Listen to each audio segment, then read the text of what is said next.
سرے دست سارے آسمانوں میں بکھری ہوئی کائنات جو لامتناہی فاصلوں پر پھیلی ہوئی تھی اس کو سمیٹا جا رہا ہے۔ تمہیں تو معلوم ہے کہ پچھلی دنیا میں یہ کائنات لمحہ بلمحہ پھیل رہی تھی، اب اللہ کے حکم پر فاصلے سمٹ رہے ہیں، اور یہ بے شمار کہکشائیں، ستارے اور سیارے جو پوری کائنات میں پھیلے ہوئے ہیں دوبارہ قریب آ رہے ہیں۔ ایسا کیوں ہے؟ میں نے حیرت سے پوچھا۔ یہ اس لیے ہے کہ اللہ تعالیٰ ان سب کو اہل جنت میں بطور انعام تقسیم کر دیں گے، پھر ان جگہوں پر اللہ کے انعام یافتہ بندوں کی بادشاہی اور اقتدار قائم ہو جائے گا۔ کائنات کو واپس سمیٹنے کا عمل ہی وہ چیز ہے جسے قرآن کریم نے آسمانوں کو خدا کے داہنے ہاتھ پر لپیٹ لینے سے تعبیر کیا ہے۔ پھر صالح نے آسمان کی طرف نظر کی، اس کی پیروی میں میں نے بھی اوپر دیکھا۔ سورج بدستور دہک رہا تھا۔ میں نے پہلی دفعہ یہ بات نوٹ کی کہ چاند بھی سورج کے قریب موجود تھا، مگر وہ بے نور ہو چکا تھا اور بہت آہستگی کے ساتھ سورج کی طرف بڑھ رہا تھا۔ یہ دیکھ کر صالح نے کہا، آج آسمان و زمین بدل کر کچھ سے کچھ ہو چکے ہیں۔ زمین پھول کر بہت بڑی ہو چکی ہے اور یوں اس کے رقبے میں کئی گنا اضافہ ہو چکا ہے۔ مجھے یاد ہے کہ زمین کا قطر 25,000 کلومیٹر تھا، مگر اب اس میں کئی گنا اضافہ ہو چکا ہے۔ ساتھ ہی یہ زمین اب اس سے کہیں زیادہ حسین اور خوبصورت ہے جتنی پہلے تھی۔ اسرافیل نے 2 دفعہ سور پھونکا تھا۔ پہلی دفعہ سب کچھ تباہ ہو گیا تھا، جبکہ دوسرے سور پر انسانوں کو زندہ کر دیا گیا۔ ان دونوں کے بیچ میں اللہ تعالیٰ کے حکم سے زمین بڑی ہوئی اور فرشتوں نے اس پر اہل جنت کے لیے اعلیٰ ترین گھر، محلات، باغات اور ان کے سکون و تفریح کے لیے بہترین چیزیں اور تمہارے لیے ناقابل تصور حد تک حسین ایک نئی دنیا بنا دی ہے۔ ہر جنتی کو اس کا گھر اسی زمین میں دیا جائے گا اور اسے رہنے بسنے کے لیے بڑے بڑے رقبے دیے جائیں گے۔ زمین کے وسط میں دہکتے ہوئے آتش فشاں اور کھولتے پانی کے چشموں کے درمیان میں اہل جہنم کا ٹھکانہ ہوگا۔ میں نے اس کی بات کا خلاصہ کرتے ہوئے کہا، تم نے جو کچھ کہا ہے قرآن کریم کے بیانات سے مجھے اس کا پہلے ہی اندازہ تھا۔ قرآن کریم کے بیان سے یہ معلوم ہوتا ہے کہ زمین کے وارث خدا کے نیک بندے ہوں گے اور سطح زمین جنت میں بدل دی جائے گی جہاں اہل جنت کا ٹھکانہ ہوگا۔ زمین کے بیچ میں اہل جہنم ہوں گے، جبکہ آسمانوں میں موجود ستارے اور کہکشائیں بطور انعام و بادشاہی اہل جنت میں تقسیم ہوں گے۔ ویسے ان میں کیا ہوگا؟ اس کی تفصیل دربار والے دن سامنے آئے گی۔ دربار والی بات یاد ہے نا؟ ہاں، تم نے بتایا تھا کہ حساب کتاب کے بعد اہل جنت کی اللہ تعالیٰ کے ساتھ جو نشست ہوگی اس کا نام دربار ہے۔ اس نشست میں تمام اہل جنت کو ان کے مناصب اور مقامات رسمی طور پر تفویض کیے جائیں گے۔ یہ لوگوں کی ان کے رب کے ساتھ ملاقات بھی ہوگی اور مقربین کی عزت افزائی کا موقع بھی ہوگا۔ ہاں، اس روز انعام بھی دیا جائے گا اور کام بھی بتایا جائے گا۔ اتنی دیر میں بے نور چاند سورج میں ضم ہو چکا تھا۔ یہ دیکھ کر صالح بولا، آسمان پر موجود نشانیاں بدل رہی ہیں۔ چاند کا سورج میں ضم ہو جانا اسی کی ایک علامت ہے۔ اس کا مطلب یہ ہے کہ سارے آسمان سمیٹ لیے گئے ہیں۔ اب کسی بھی لمحے پروردگار عالم کا ظہور ہوگا اور وہ عدالت شروع ہو جائے گی جس کا انتظار تھا۔ اس وقت تمہیں اور ساری دنیا کو معلوم ہو جائے گا کہ اللہ جل جلالہ کس عظیم و اعلی ہستی کا نام ہے۔ ابھی صالح کا جملہ ختم بھی نہیں ہوا تھا کہ ایک زوردار دھماکہ ہوا۔ سب لوگ لرز کر رہ گئے۔ آواز چونکہ آسمان کی جانب سے آئی تھی اس لیے ہر نگاہ اوپر کی طرف اٹھ گئی۔ میں اور صالح بھی لوگوں کے ساتھ اوپر دیکھنے لگے۔ ایک حیرت انگیز منظر سامنے تھا۔ آسمان میں شگاف پڑ چکا تھا اور تھوڑی ہی دیر میں وہ بادلوں کی طرح پھٹ کر ٹکڑے ٹکڑے ہو گیا۔ ان شگافوں کو دیکھ کر ایسا لگا کہ آسمان میں دروازے ہی دروازے بن گئے ہیں۔ ہر شگاف سے فرشتوں کی فوج در فوج زمین کی طرف اترنے لگی۔ ان کی تعداد اتنی زیادہ تھی کہ کسی قسم کی گنتی اور اندازہ محال تھا۔ فرشتوں کے مختلف گروہ تھے اور ہر گروہ کا انداز اور لباس بالکل مختلف تھا۔ وہ فرشتے میدان حشر کے وسط میں ایک جگہ اترنے لگے اور انہوں نے درمیان میں موجود ایک بڑی اور بلند خالی جگہ کو اپنے گھیرے میں لے لیا۔ فرشتے آسمان سے اترتے جاتے اور دائرہ در دائرہ ہاتھ باندھ کر معدب انداز میں کھڑے ہوتے جاتے۔ ہر لمحہ ان کی تعداد بڑھتی جا رہی تھی۔ اس دوران میں لوگوں کی چیخ و پکار بھی تھم چکی تھی۔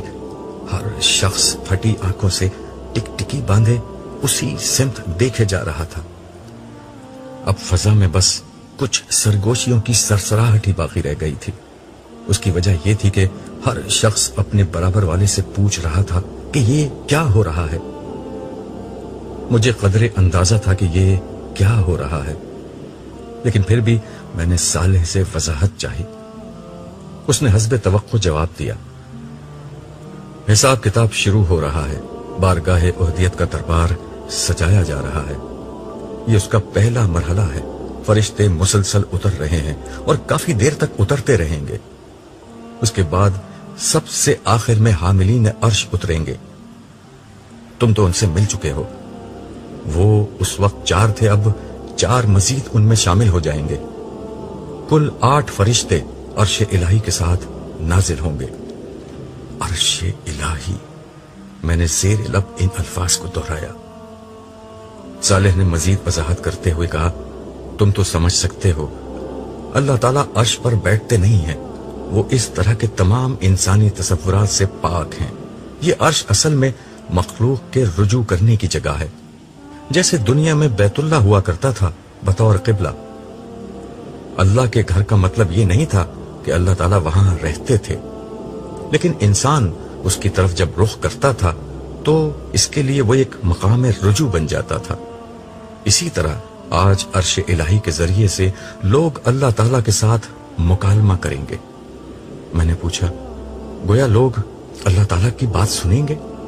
صالح نے کہا، ہاں، ویسے ہی جیسے حضرت موسیٰ نے طور کی وادی میں ایک درخت کے اندر سے اللہ تعالیٰ کی آواز آتے ہوئے سنی تھی۔ اور ہاں عبداللہ، ایک بہت خاص بات بھی سن لو۔ میں پوری طرح متوجہ تو تھا ہی، لیکن اب یکسوئی سے اسے دیکھنے لگا۔ حاملین عرش کے نزول کے ساتھ ہی عرش نور الہی کی تجلی سے جگمگا اٹھے گا، جس کے ساتھ پوری زمین پر اس نور کا اثر پھیل جائے گا۔ اس کا مطلب یہ ہوگا کہ زمین اپنے رب کے نور سے روشن ہو جائے گی اور معاملات اب براہ راست اللہ تعالیٰ کی اپنی نگرانی میں انجام پانا شروع ہو جائیں گے۔ یہ مطلب ہے قرآن کریم کی اس بات کا کہ زمین کو خدا اپنی مٹھی میں لے لے گا۔ اس وقت پہلا حکم یہ دیا جائے گا کہ ہر شخص اللہ تعالیٰ کے حضور سجدے میں گر جائے۔ عبداللہ، اس وقت بہت عبرتناک منظر سامنے آئے گا۔ تم دیکھو گے کہ سارے فرشتے سجدے میں ہوں گے۔ عرش کے داہنے ہاتھ کی طرف عرش الہی کے مامون سائے میں موجود سارے انبیاء، صدیقین، شہداء اور صالحین سب سجدے میں ہوں گے۔ میں نے بے اختیار پوچھا، اور یہاں حشر کے میدان میں موجود لوگ؟ اہم اور عبرتناک بات یہی ہے، یہاں موجود کوئی کافر، منافق، خدا کا نافرمان اور مجرم سجدے میں نہیں جا سکے گا۔ یہ لوگ لاکھ کوشش کریں گے کہ سجدے میں گر جائیں، مگر ان کی کمر اور گردن تختہ ہو جائے گی۔ زمین انہیں اپنی طرف سے آنے سے روک دے گی۔ اور باقی لوگ؟ میں نے پوچھا۔ صالح بولا، وہ لوگ جن کے اعمال ملے جلے اور گناہ کم ہوں گے وہ سجدے میں چلے جائیں گے، اور اسی وجہ سے ان سب کو فوراً حساب کتاب کے لیے بلایا جائے گا۔ باقی جس کا ایمان جتنا پختہ اور اعمال جتنے اچھے ہوں گے وہ اتنا ہی جھک سکے گا۔ کوئی رکوع میں ہوگا، کوئی آدھا جھکا ہوگا، کوئی بس گردن ہی جھکا سکے گا۔ جو جتنا کم جھکے گا وہ اتنا ہی خوار ہوگا۔ میں بات سمجھتے ہوئے سر ہلا کر بولا، اچھا، اس کا مطلب ہے کہ لوگوں کو اس وقت اپنے مستقبل کا کسی قدر اندازہ ہو جائے گا؟ صالح نے کہا، نہیں، تمہیں یہ باتیں میں بتا رہا ہوں، انہیں یہ اندازہ نہیں ہوگا۔ البتہ سجدہ نہ کرنے پر ذلت کا احساس اور کرنے پر ایک نوعیت کا اطمینان ہو جائے گا۔ البتہ لوگ یہ اچھی طرح جان لیں گے کہ خدا کون ہے، جس ہستی کو بھلا کر زندگی گزاری تھی وہ کون ہے۔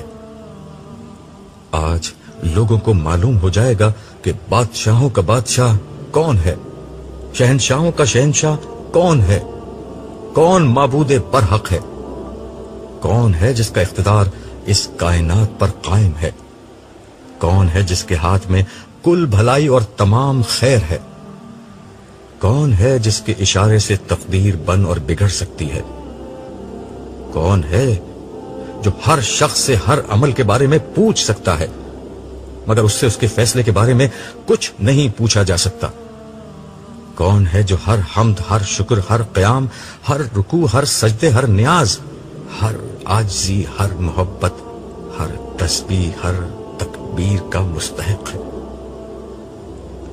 اللہ اکبر، اللہ اکبر، اللہ اکبر۔ یہ الفاظ کہتے ہوئے صالح کے جسم پر ایک لرزہ طاری ہو گیا اور آخری اللہ اکبر کہتے ہوئے وہ سجدے میں گر گیا۔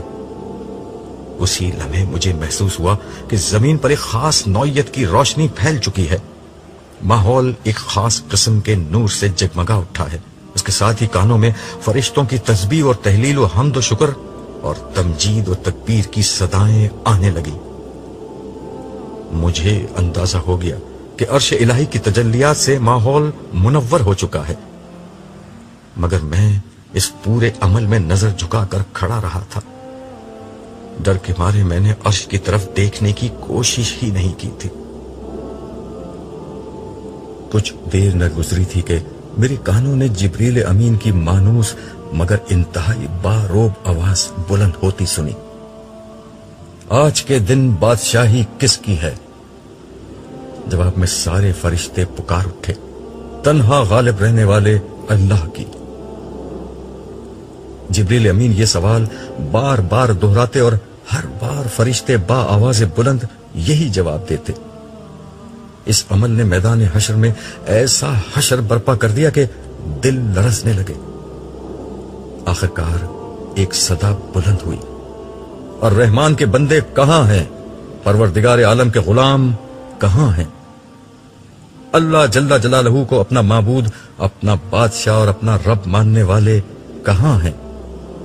وہ جہاں بھی ہیں خداوند سارے جہاں کے رب کے حضور سجدہ ریز ہو جائیں۔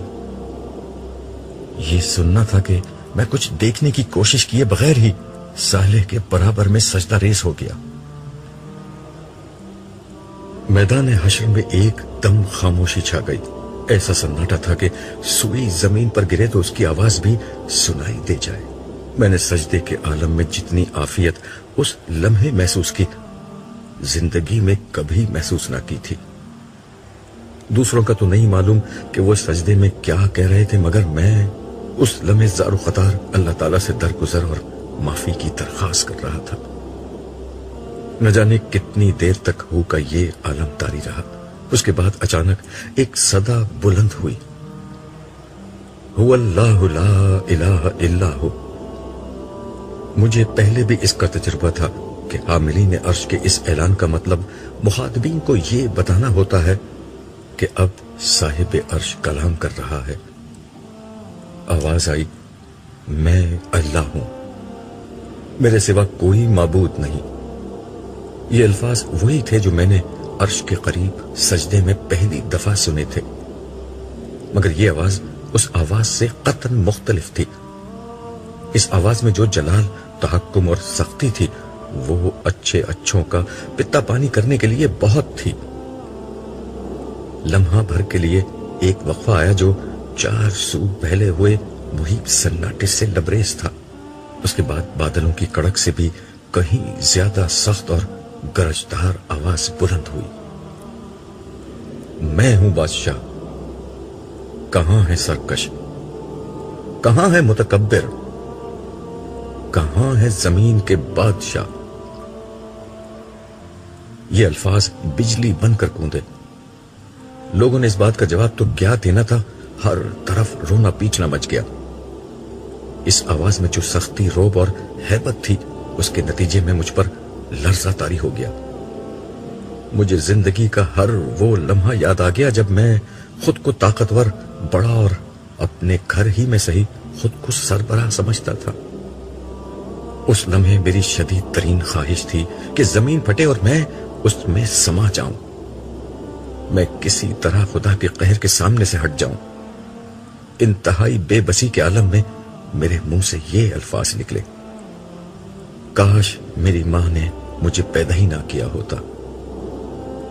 اس کے ساتھ ہی میرے دل و دماغ نے میرا ساتھ چھوڑ دیا اور میں بے ہوش ہو کر زمین پر گر گیا.